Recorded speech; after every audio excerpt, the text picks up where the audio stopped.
Hey everyone, स्वागत है आपका हमारी एक नई वीडियो में। तो जिस भर्ती का इंतजार कई सालों से किया जा रहा था उत्तर प्रदेश में, आखिरकार उस भर्ती का नोटिफिकेशन रिलीज कर दिया गया है। जी हाँ, उत्तर प्रदेश पुलिस कांस्टेबल की भर्ती का नोटिफिकेशन रिलीज कर दिया गया है। तो चलिए देखते हैं, विस्तार से नोटिफिकेशन के बारे में समझते हैं कि क्या क्या है इसमें। तो पदों की बात करें तो टोटल पद 60,244 है, जो कि बहुत ज़्यादा है और ये अच्छा सुनहरा मौका है हमारे लिए। अनारक्षित पर बात करें तो 24,102 पद, EWS की 6,024 पद, अन्य पिछड़ा वर्ग 16,264, अनुसूचित जाति 12,650 पद, अनुसूचित जनजाति 1,204 पद। तो काफ़ी ज़्यादा संख्या में पद हैं, तो ये हमारे लिए एक सुनहरा मौका हो सकता है। आगे देखते हैं, आवेदन की बात करें तो ऑनलाइन आवेदन शुल्क जमा प्रारंभ होने की तिथि 27/12/2023 मतलब 27 दिसंबर से आपका स्टार्ट हो जाएगा। ऑनलाइन आवेदन जमा करने की अंतिम तिथि 16 जनवरी तक आवेदन चलेगा और शुल्क समायोजन एवं आयोजन में संशोधन की अंतिम तिथि 18/1/2023 तक। तो अंतिम डेट का इंतज़ार मत कीजिएगा, टाइम से अपना फॉर्म ऑनलाइन करवा लीजिएगा। बात करें आवेदन शुल्क की तो सभी कैटेगरी के लिए 400 रुपये आवेदन शुल्क रखे गए हैं। यहाँ पर अर्हता इन्होंने दे रखी है वही भारत का नागरिक वो होना चाहिए, बाकी सब कुछ अपने हिसाब से अच्छे से देख लीजिएगा। आयु की बात करें तो यहाँ पर जनरल कैटेगरी की 18 से 22 और बाकी के लिए 5 साल की छूट दी गई है। यहाँ पर पुरुष अभ्यर्थी ने दिनांक 1/7/2023 को 18 वर्ष की आयु प्राप्त कर ली हो और 22 वर्ष की आयु प्राप्त ना की हो, अर्थात अभ्यर्थी का जन्म 2 जुलाई 2001 से पूर्व तथा 1 जुलाई 2005 के बाद का नहीं होना चाहिए। तो महिलाओं के लिए भी वही है, 18 से 22 जनरल, बाकी सबके लिए 5 वर्ष की छूट। आगे देखते हैं क्या दिया है इन्होंने। लिखित परीक्षा की बात करें तो यहाँ पर ऑफलाइन पेपर होगा, पहले की तरह 300 अंकों का पेपर होगा 2 घंटे की। टोटल 150 क्वेश्चंस रहेंगे, जिसमें 4 सब्जेक्ट रहेगा, सामान्य ज्ञान, सामान्य हिंदी, संख्यानात्मक एवं मानसिक योग्यता और मानसिक अभिरुचि, बुद्धि लब्धि एवं तार्किक क्षमता। तो इसको आप अच्छे से चेक कर लीजिएगा नोटिफिकेशन को। और पेपर और मार्कशीट पर ऑफलाइन होगा, जैसा कि मैंने आपको बताया। सब कुछ इन्होंने यहाँ अच्छे से मेंशन कर दिया है, एक बार चेक कर लीजिएगा। और पेपर की बात करें तो अभ्यर्थियों की संख्या के अनुसार लिखित परीक्षा एक ही दिनांक को एकल पाली में अथवा एक से अधिक पाली में अथवा एक से अधिक दिनांकों को विभिन्न प्रश्न पत्र के विभिन्न पालियों में कराया जाएगा। मतलब जैसे कि आवेदन आएंगे जिस भारी संख्या में, उसी हिसाब से आपका एग्ज़ाम होगा, एक दिन में या 2 दिन में या कई दिनों में और कई पालियों में।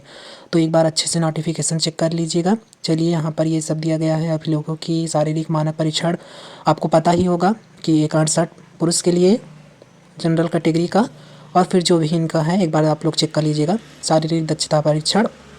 आगे बात करते हैं लंबवत आरक्षण के बारे में। यहाँ पर अनुसूचित जनजाति को 5 वर्ष की आयु छूट दी गई है, मतलब कि 22 के बाद 5 वर्ष मतलब 27। और यहाँ पर अनुसूचित जनजाति को भी 5 वर्ष की छूट और अन्य पिछड़ा वर्ग को 5 वर्ष की छूट और आर्थिक कमज़ोर वर्ग मतलब EWS को यहाँ पर मुझे नहीं लग रहा है कोई छूट मिली है, तो एक बार चेक कर लीजिएगा आप लोग। ये सब 36 आरक्षण के बारे में है। और आगे देखते हैं कि क्या इन्होंने नोटिफिकेशन में कुछ हम लोग के समझने लायक है। बाकी ये सब तो इन्होंने अच्छे से मेंशन किया है। और यहाँ पर देखिए फोटोग्राफ एवं हस्ताक्षर के बारे में इन्होंने बताया है, इसको आप एक बार देख लीजिएगा कि कौन से साइज़ में और किस तरह की फ़ोटोग्राफ और सिग्नेचर लगेंगे, ताकि बाद में आपको कोई दिक्कत ना हो DV में। तो अच्छे से एक बार इसको चेक कर लीजिएगा। आगे चलते हैं, देखते हैं कि जो हमारा मेन है सिलेबस के बारे में। लिखित परीक्षा का पाठ्यक्रम सामान्य ज्ञान जनरल नॉलेज में इतने टॉपिक से आपको क्वेश्चंस आएंगे, और दूसरा सामान्य हिंदी से इन्होंने लगभग पूरा सिलेबस रख दिया है, तो काफ़ी लंबा सिलेबस हो गया है। तो एक बार इसको अच्छे से चेक कर लीजिएगा और उस हिसाब से तैयारी कीजिएगा, क्योंकि हमारे पास टाइम कम है। तीसरा संख्यानात्मक एवं मानसिक योग्यता, यहाँ पर आप देख लीजिएगा पूरा सिलेबस इन्होंने अच्छे से मेंशन कर दिया है, ये अच्छी चीज़ है। और मानसिक योग्यता में भी इन्होंने सिलेबस दिया है। फिर मानसिक अभिरुचि, बुद्धि लब्धि, यहाँ पर रीजनिंग पूरा सिलेबस है, इसको एक बार चेक कर लीजिएगा। सब कुछ मेंशन किया है इन्होंने, मानसिक दृढ़ता, अपराध नियंत्रण, चार्ट, तार्किक क्षमता में समरूपता, दृश्य स्मृति, संबंध, अंतर्गणितीय तर्क, सब कुछ इन्होंने अच्छे से यहाँ पर मेंशन किया है। तो एक बार सिलेबस सबसे ज़्यादा ज़रूरी होता है किसी भी एग्ज़ाम को क्रैक करने में, तो सिलेबस को आप अच्छे से देख लीजिएगा।